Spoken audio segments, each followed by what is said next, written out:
Capítulo 11. La protesta de los príncipes. Uno de los testimonios más nobles dados en favor de la Reforma fue la protesta presentada por los príncipes cristianos de Alemania ante la Dieta de Spira en el año 1529. El valor, la fe y la entereza de aquellos hombres de Dios aseguraron para las edades futuras la libertad de pensamiento y la libertad de conciencia. Esta protesta dio a la Iglesia Reformada el nombre de protestante y sus principios son la verdadera esencia del protestantismo. Había llegado para la causa de la Reforma un momento sombrío y amenazante. A despecho del edicto de Worms, que colocaba a Lutero fuera de la ley y prohibía enseñar o creer sus doctrinas, la tolerancia religiosa había prevalecido en el imperio. La providencia de Dios había contenido las fuerzas que se oponían a la verdad. Esforzábase Carlos V por aniquilar la Reforma, pero muchas veces, al intentar dañarla, se veía obligado a desviar el golpe. Vez tras vez, había parecido inevitable la inmediata destrucción de los que se atrevían a oponerse a Roma, pero en el momento crítico aparecían los ejércitos de Turquía en las fronteras del Oriente, o bien el rey de Francia o el Papa mismo, celosos de la grandeza del emperador, le hacían la guerra, y de esta manera, entre el tumulto y las contiendas de las naciones, la Reforma había podido extenderse y fortalecerse. Por último, los soberanos papistas pusieron tregua a sus disputas para hacer causa común contra los reformadores. En 1526, la Dieta de Spira había concedido a cada estado plena libertad en asuntos religiosos hasta tanto que se reuniese un concilio general, pero en cuanto desaparecieron los peligros que imponían esta concesión, el emperador convocó a una segunda dieta en Spira para 1529 con el fin de aplastar la herejía. Quería inducir a los príncipes en lo posible, por medios pacíficos, a que se declararan contra la Reforma, pero si no lo conseguía por tales medios, Carlos estaba dispuesto a echar mano de la espada. Los papistas se consideraban triunfantes, se presentaron en gran número en Spira y manifestaron abiertamente sus sentimientos hostiles para con los reformadores y para con todos los que los favorecían. Decía Melanchthon: nosotros somos la escoria y la basura del mundo, mas Dios proveerá para sus pobres hijos y cuidará de ellos. A los príncipes evangélicos que asistieron a la dieta se les prohibió que se predicara el evangelio en sus residencias, pero la gente de Spira estaba sedienta de la palabra de Dios y, no obstante dicha prohibición, miles acudían a los cultos que se celebraban en la capilla del elector de Sajonia. Esto precipitó la crisis. Una comunicación imperial anunció a la dieta que, habiendo originado graves desórdenes la autorización que concedía la libertad de conciencia, el emperador mandaba que fuese suprimida. Este acto arbitrario excitó la indignación y la alarma de los cristianos evangélicos. Uno de ellos dijo: Cristo ha caído de nuevo en manos de Caifás y de Pilato. Los romanistas se volvieron más intransigentes. Un fanático papista dijo: los turcos son mejores que los luteranos, porque los turcos observan días de ayuno, mientras que los luteranos los profanan. Si hemos de escoger entre las sagradas escrituras de Dios y los antiguos errores de la Iglesia, tenemos que rechazar a aquellas. Melanchthon decía: cada día Faber, en plena asamblea, arroja una piedra más contra los evangélicos. La tolerancia religiosa había sido implantada legalmente y los estados evangélicos resolvieron oponerse a que sus derechos fueran pisoteados. A Lutero, todavía condenado por el edicto de Worms, no le era permitido presentarse en Spira, pero le representaban sus colaboradores y los príncipes que Dios había suscitado en defensa de su causa en aquel trance. El ilustre Federico de Sajonia, antiguo protector de Lutero, había sido arrebatado por la muerte, pero el duque Juan, su hermano y sucesor, había saludado la Reforma con gran gozo, y aunque hombre de paz, no dejó de desplegar gran energía y celo en todo lo que se relacionaba con los intereses de la fe. Los sacerdotes exigían que los estados que habían aceptado la Reforma se sometieran implícitamente a la jurisdicción de Roma. Por su parte, los reformadores reclamaban la libertad que previamente se les había otorgado. No podían consentir en que Roma volviera a tener bajo su dominio los estados que habían recibido con tanto regocijo la palabra de Dios. Finalmente se propuso que en los lugares donde la reforma no había sido establecida, el edicto de Worms se aplicara con todo rigor y que en los lugares donde el pueblo se había apartado de él, y donde no se le podría hacer conformarse a él sin peligro de levantamiento, por lo menos no se introdujera ninguna nueva reforma, no se predicara sobre puntos que se prestaran a disputas, no se hiciera oposición a la celebración de la misa, ni se permitiera que los católicos romanos abrazaran las doctrinas de Lutero. La Dieta aprobó esta medida con gran satisfacción de los sacerdotes y prelados del Papa. Si se aplicaba este edicto, la reforma no podría extenderse en los puntos a donde no había llegado todavía, ni podría siquiera afirmarse en los países en que se había extendido. Quedaría suprimida la libertad de la palabra y no se tolerarían más conversiones, y se exigía a los amigos de la Reforma que se sometieran inmediatamente a estas restricciones y prohibiciones. Las esperanzas del mundo parecían estar a punto de extinguirse. El restablecimiento de la jerarquía papal volvería a despertar inevitablemente los antiguos abusos y sería fácil hallar ocasión de acabar con una obra que ya había sido atacada tan violentamente por el fanatismo y la disensión. Cuando el partido evangélico se reunió para conferenciar, los miembros se miraban unos a otros con manifiesto desaliento. Todos se preguntaban unos a otros qué hacer. Estaban en juego grandes consecuencias para el porvenir del mundo. ¿Debían someterse los jefes de la Reforma y acatar el edicto? ¿Cuán fácil hubiera sido para los reformadores en aquella hora angustiosa en extremo tomar por un sendero errado? ¿Cuántos excelentes pretextos y hermosas razones no hubieran podido alegar para presentar como necesaria la sumisión? A los príncipes luteranos se les garantizaba el libre ejercicio de su culto. El mismo favor se hacía extensivo a sus súbditos que con anterioridad al edicto hubiesen abrazado la fe reformada. ¿No podían contentarse con esto? ¿De cuántos peligros no les libraría su sumisión? ¿A cuántos sinsabores y conflictos no les iba a exponer su oposición? ¿Quién sabía qué oportunidades no les traería el porvenir? Abracemos la paz, aceptemos el ramo de olivo que nos brinda Roma y restañemos las heridas de Alemania. Con argumentos como estos hubieran podido los reformadores cohonestar su sumisión y entrar en el sendero que infaliblemente y en tiempo no lejano hubiera dado al traste con la reforma. Afortunadamente consideraron el principio sobre el cual estaba basado el acuerdo y obraron por fe. ¿Cuál era ese principio? Era el derecho de Roma de coartar la libertad de conciencia y prohibir la libre investigación. Pero, ¿no había quedado estipulado que ellos y sus súbditos protestantes gozarían libertad religiosa? Sí, pero como un favor consignado en el acuerdo, y no como un derecho. En cuanto a aquellos a quienes no alcanzaba la disposición, los había de regir el gran principio de autoridad. La conciencia no contaba para nada. Roma era el juez infalible a quien habría que obedecer. Aceptar semejante convenio hubiera equivalido a admitir que la libertad religiosa debía limitarse a la Sajonia reformada, y en el resto de la cristiandad, la libre investigación y la profesión de fe reformada sería entonces crímenes dignos del calabozo o del patíbulo. ¿Se resignarían ellos a ver así localizada la libertad religiosa? ¿Declararían con esto que la Reforma había hecho ya su último convertido y conquistado su última pulgada de terreno?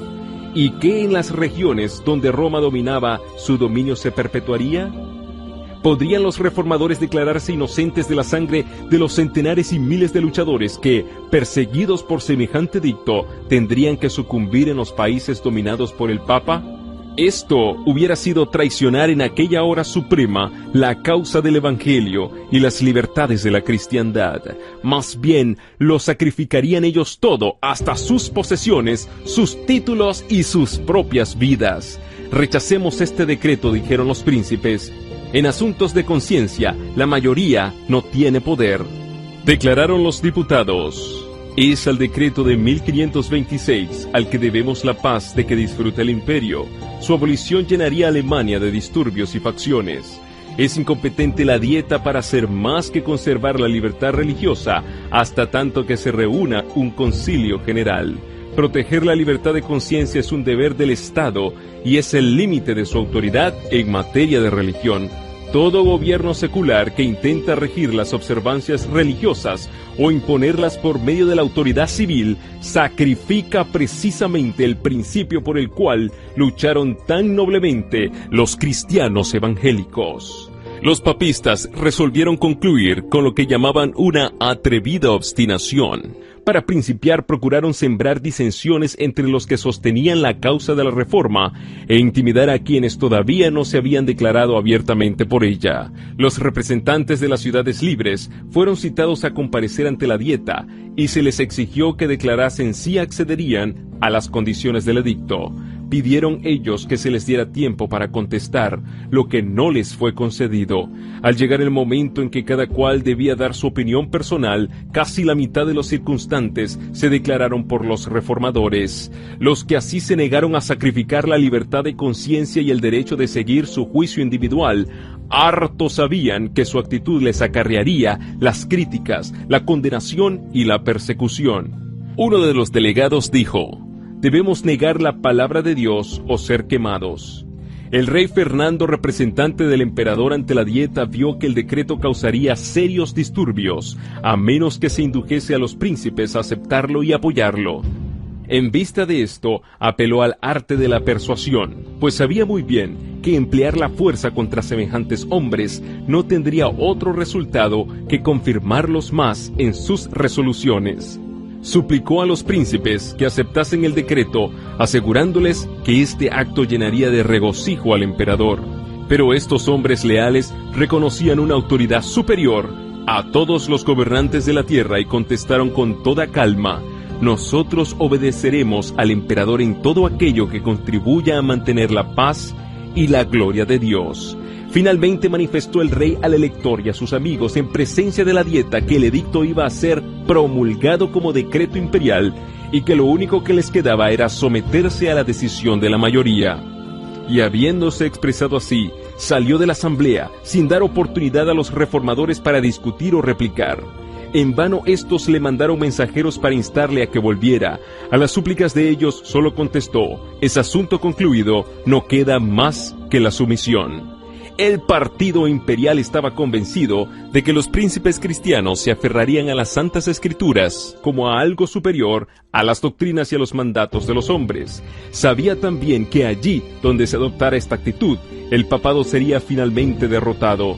Pero, como lo han hecho millares desde entonces, mirando las cosas que se ven, se lisonjeó de que la causa del emperador y del papa quedaba firme, y muy débil la de los reformadores. Si estos solo hubieran dependido del auxilio humano, habrían resultado tan impotentes como lo suponían los papistas. Pero aunque débiles en número y en desacuerdo con Roma, tenían fuerza. Apelaban de las decisiones de la Dieta a la palabra de Dios y del emperador Carlos a Jesucristo, Rey de Reyes y Señor de Señores. Como Fernando se negara a tener en cuenta las convicciones de los príncipes, decidieron estos no hacer caso de su ausencia, sino presentar sin demora su protesta ante el Concilio Nacional. Formulóse en consecuencia la siguiente declaración que fue presentada ante la Dieta: «Protestamos, por medio de este manifiesto ante Dios, nuestro único Creador, Conservador, Redentor y Salvador, y que un día será nuestro juez, como también ante todos los hombres y todas las criaturas, y hacemos presente que nosotros, en nuestro nombre y por nuestro pueblo, no daremos nuestro consentimiento ni nuestra adhesión de manera alguna al propuesto decreto, en todo aquello que sea contrario a Dios, a su santa palabra, a los derechos de nuestra conciencia y a la salvación de nuestras almas». ¿Cómo? ¿Ratificar nosotros este edicto? No podemos admitir que cuando el Dios Todopoderoso llame a un hombre a su conocimiento, no se le permita abrazar este conocimiento divino. No hay doctrina verdadera sino la que esté conforme con la palabra de Dios. El Señor prohíbe la enseñanza de cualquiera otra doctrina. Las Santas Escrituras deberían explicarse con otros textos más claros. Este santo libro es, en todo cuanto es necesario al cristiano, de fácil interpretación y propio para suministrar luces. Estamos resueltos por la gracia divina a mantener la predicación pura y exclusiva de la palabra de Dios sola, tal como la contienen los libros bíblicos del Antiguo y Nuevo Testamento, sin alteraciones de ninguna especie. Esta palabra es la única verdad, es la regla segura de toda doctrina y de toda vida, y no puede faltar ni engañarnos. El que edifica sobre este fundamento estará firme contra todos los poderes del infierno, mientras que cuanta vanidad se le oponga caerá delante de Dios. Por tanto, rechazamos el yugo que se nos impone. Al mismo tiempo, esperamos que Su Majestad Imperial se portará con nosotros como príncipe cristiano que ama a Dios sobre todas las cosas, y declaramos que estamos dispuestos a prestarle a Él lo mismo que a vosotros, graciosos y dignísimos señores, todo el afecto y la obediencia que creemos deberos en justicia. Este acto produjo honda impresión en el ánimo de la Dieta. La mayoría de ella se sorprendió y alarmó ante el arrojo de los que suscribían semejante protesta. El porvenir se presentaba incierto y proceloso. Las disensiones, las contiendas y el derramamiento de sangre parecían inevitables. Pero los reformadores, firmes en la justicia de su causa y entregándose en brazos del Omnipotente, se sentían fuertes y animosos. Los principios contenidos en esta célebre protesta constituyen la esencia misma del protestantismo. Ahora bien, esta protesta se opone a dos abusos del hombre en asuntos de fe. El primero es la intervención del magistrado civil y el segundo, la autoridad arbitraria de la Iglesia. En lugar de estos dos abusos, el protestantismo sobrepone la autoridad de la conciencia a la del magistrado y la de la palabra de Dios a la de la Iglesia visible. En primer lugar, niega la competencia del poder civil en asuntos de religión y dice con los profetas y los apóstoles: debemos obedecer a Dios antes que a los hombres. A la corona de Carlos V sobrepone la de Jesucristo. Es más, sienta el principio de que toda enseñanza humana debe subordinarse a los oráculos de Dios. Los protestantes afirmaron además el derecho que les asistía para expresar libremente sus convicciones tocante a la verdad. Querían no solamente creer y obedecer, sino también enseñar lo que contienen las Santas Escrituras. Y negaban el derecho del sacerdote o del magistrado para intervenir en asuntos de conciencia. La protesta de Spira fue un solemne testimonio contra la intolerancia religiosa y una declaración en favor del derecho que asiste a todos los hombres para adorar a Dios según les dicte la conciencia. El acto estaba consumado, grabado quedaba en la memoria de millares de hombres y consignado en las crónicas del cielo, de donde ningún esfuerzo humano podía arrancarlo. Toda la Alemania evangélica hizo suya la protesta como expresión de su fe. Por todas partes la consideraban como prenda de una era nueva y más halagüeña. Uno de los príncipes expresóse así ante los protestantes de Spira: que el Todopoderoso, que os ha concedido gracia para que le confeséis enérgicamente con libertad y denuedo, se digne conservaros en esta firmeza cristiana hasta el día de la eternidad. Si la Reforma, después de alcanzado tan notable éxito, hubiese contemporizado con el mundo para contar con su favor, habría sido infiel a Dios y a sí misma, y hubiera labrado su propia ruina. La experiencia de aquellos nobles reformadores encierra una lección para todas las épocas venideras. No ha cambiado en nada el modo en que trabaja Satanás contra Dios y contra su palabra. Se opone hoy tanto como en el siglo XVI a que las Escrituras sean reconocidas como guía de la vida. En la actualidad los hombres se han alejado mucho de sus doctrinas y preceptos y se hace muy necesario volver al gran principio protestante, la Biblia. Únicamente la Biblia como regla de fe y del deber. Satanás sigue valiéndose de todos los medios de que dispone para destruir la libertad religiosa. El mismo poder anticristiano que rechazaron los protestantes de Spira procura ahora, con redoblado esfuerzo, restablecer su perdida supremacía. La misma adhesión incondicional a la palabra de Dios que se manifestó en los días tan críticos de la Reforma del siglo XVI es la única esperanza de una reforma en nuestros días. Aparecieron señales precursoras de peligros para los protestantes juntamente con otras indicadoras de que la mano divina protegía a los fieles. Por aquel entonces fue cuando Melanchthon llevó como a escape a su amigo Simón Grineo por las calles de Spira rumbo al Rin y le instó a que cruzase el río sin demora. Admirado Grineo deseaba saber el motivo de tan repentina fuga. Contestóle Melanchthon: un anciano de aspecto augusto y venerable, pero que me es desconocido, se me apareció y me dio la noticia de que en un minuto los agentes de la justicia iban a ser despachados por Fernando para arrestar a Grineo. Durante el día, Grineo se había escandalizado al oír un sermón de Faber, eminente doctor papista, y al fin de él le reconvino por haber defendido ciertos errores detestables. Faber disimuló su enojo, pero inmediatamente se dirigió al rey y obtuvo de él una orden de arresto contra el inoportuno profesor de Heidelberg. A Melanchthon No le cabía duda de que Dios había salvado a su amigo enviando a uno de los santos ángeles para avisarle del peligro. Melanchthon permaneció en la ribera del río hasta que las aguas mediaran entre su amado amigo y aquellos que le buscaban para quitarle la vida. Así que le vio en salvo. En la ribera opuesta exclamó: «Ya está fuera del alcance de las garras de los que tienen sed de sangre inocente». De regreso en su casa, le dijo a Melanchthon que unos emisarios habían estado buscando a Grineo y registrándolo todo de arriba abajo. La reforma debía alcanzar mayor preeminencia ante los poderosos de la tierra. El rey Fernando se había negado a oír a los príncipes evangélicos, pero iban a tener estos la oportunidad de presentar su causa ante el emperador y ante la asamblea de los dignatarios del Estado y de la Iglesia. Para calmar las disensiones que perturbaban al imperio, Carlos V, un año después de la protesta de Spira, convocó una dieta en Augsburgo, manifestando que él mismo la presidiría en persona, y a ella fueron convocados los jefes de la causa protestante. Grandes peligros amenazaban a la reforma, pero sus defensores confiaron su causa a Dios y se comprometieron a permanecer firmes y fieles al Evangelio. Los consejeros del elector de Sajonia le instaron a que no compareciera ante la dieta. Decían ellos que el emperador pedía la presencia de los príncipes para atraerlos a una trampa. ¿No era arriesgarlo todo eso de encerrarse dentro de los muros de una ciudad a merced de un poderoso enemigo? Otros en cambio decían: si los príncipes se portan con valor, la causa de Dios está salvada. Fiel es Dios y nunca nos abandonará, decía Lutero. El elector y su comitiva se encaminaron a Augsburgo. Todos conocían el peligro que les amenazaba, y muchos seguían adelante con triste semblante y corazón turbado. Pero Lutero, que los acompañara hasta Coburgo, reanimó su débil fe cantando el himno escrito en el curso de aquel viaje: «Castillo fuerte es nuestro Dios».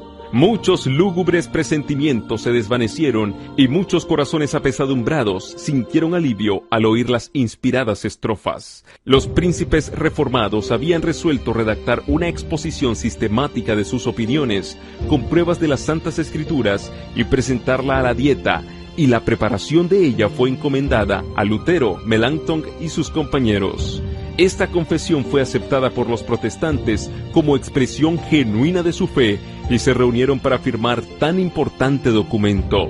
Fue esta una ocasión solemne y decisiva. Estaban muy deseosos los reformadores de que su causa no se confundiera con los asuntos políticos y creían que la reforma no debía ejercer otra influencia que la que procede de la palabra de Dios. Cuando los príncipes cristianos se adelantaron a firmar la confesión, Melanchthon se interpuso diciendo: «A los teólogos y a los ministros es a quienes corresponde proponer estas cosas. Reservemos para otros asuntos la autoridad de los poderosos de la tierra».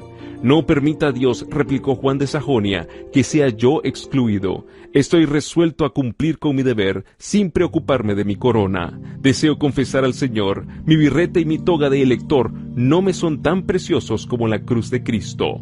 Habiendo dicho esto, firmó. Otro de los príncipes, al tomar la pluma para firmar, dijo: «Si la honra de mi Señor Jesucristo lo requiere, estoy listo para sacrificar mis bienes y mi vida. Preferiría dejar a mis súbditos, mis estados y la tierra de mis padres para irme bordón en mano», prosiguió diciendo, «antes que recibir otra doctrina que la contenida en esta confesión». Tal era la fe y el arrojo de aquellos hombres de Dios. Llegó el momento señalado para comparecer ante el emperador. Carlos V, sentado en su trono, rodeado de los electores y los príncipes, dio audiencia a los reformadores protestantes.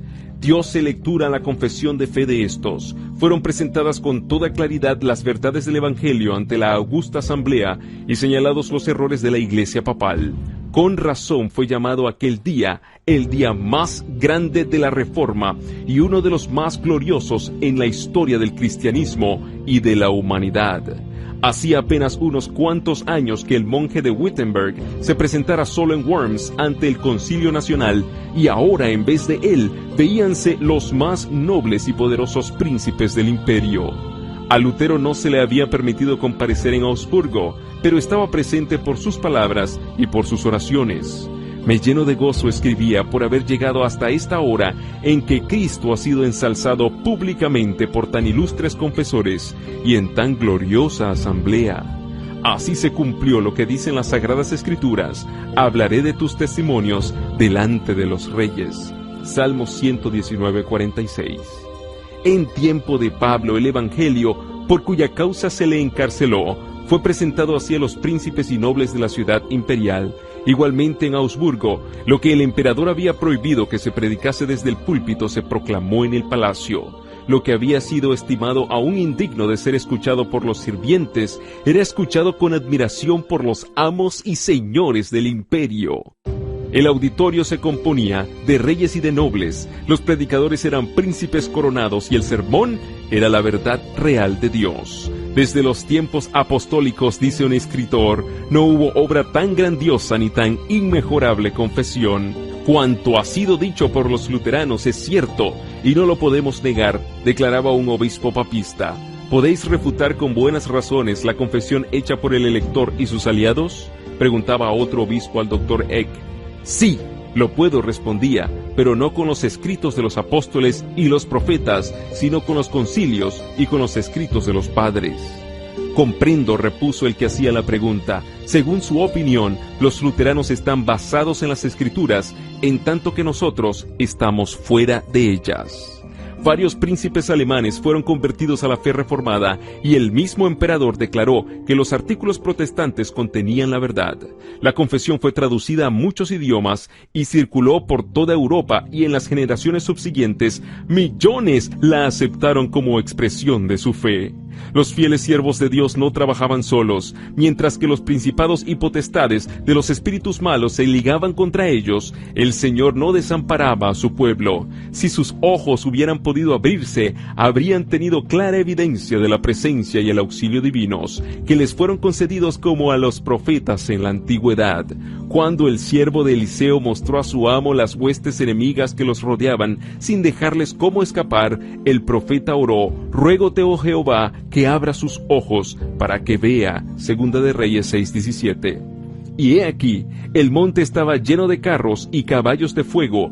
El ejército celestial protegía al varón de Dios. Del mismo modo, había ángeles que cuidaban a los que trabajaban en la causa de la reforma.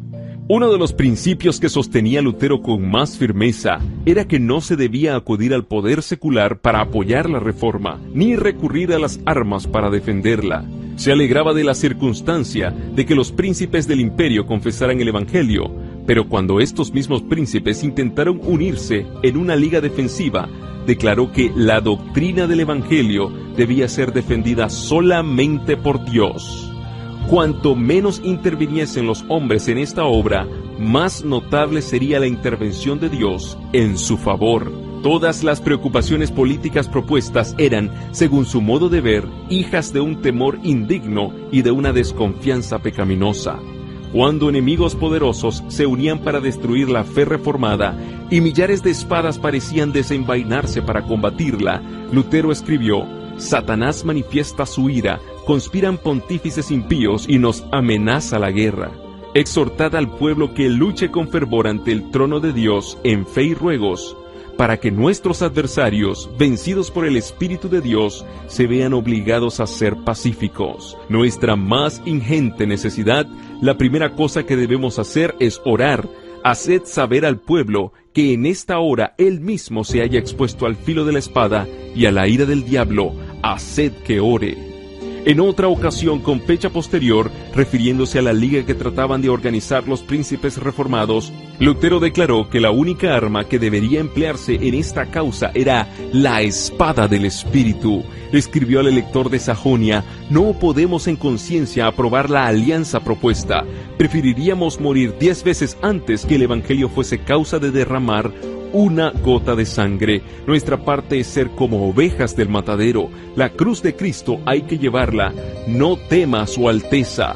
Más podemos nosotros con nuestras oraciones que todos nuestros enemigos con sus jactancias. Más que nada evitad que se manchen vuestras manos con la sangre de vuestros hermanos. Si el emperador exige que seamos llevados ante sus tribunales, estamos listos para comparecer. No podéis defender la fe, cada cual debe creer a costa suya. Del lugar secreto de oración fue de donde vino el poder que hizo estremecerse al mundo en los días de la Gran Reforma. Allí con santa calma se mantenían firmes los siervos de Dios sobre la roca de sus promesas. Durante la agitación de Augsburgo, Lutero no dejó de dedicar 3 horas al día a la oración, y este tiempo lo tomaba de las horas del día más propicias al estudio. En lo secreto de su vivienda se le oía derramar su alma ante Dios con palabras de adoración, de temor y de esperanza, como si hablara con un amigo. Sé que eres nuestro Padre y nuestro Dios, decía, y que has de desbaratar a los que persiguen a tus hijos, porque tú también estás envuelto en el mismo peligro que nosotros. Todo este asunto es tuyo, y si en él estamos también interesados nosotros, es porque a ello nos constreñiste. Defiéndenos pues, oh Padre. A Melanchthon, que se hallaba agobiado bajo el peso de la ansiedad y del temor, le escribió: gracia y paz en Jesucristo. En Cristo digo, y no en el mundo. Amén. Aborrezco de todo corazón esos cuidados exagerados que os consumen. Si la causa es injusta, abandonadla. Y si es justa, ¿por qué hacer mentir la promesa de aquel que nos manda a dormir y descansar sin temor? Jesucristo no faltará en la obra de justicia y de verdad. Él vive, Él reina. ¿Qué pues temeremos? Dios oyó los clamores de sus hijos, infundió gracia y valor a los príncipes y ministros para que sostuvieran la verdad contra las potestades de las tinieblas de este mundo. Dice el Señor: he aquí que yo pongo en Sión la piedra principal del ángulo, escogida, preciosa, y aquel que creyere en ella no quedará avergonzado. Primera de Pedro 2:6. Los reformadores protestantes habían edificado sobre Cristo, y las puertas del infierno no podían prevalecer contra ellos.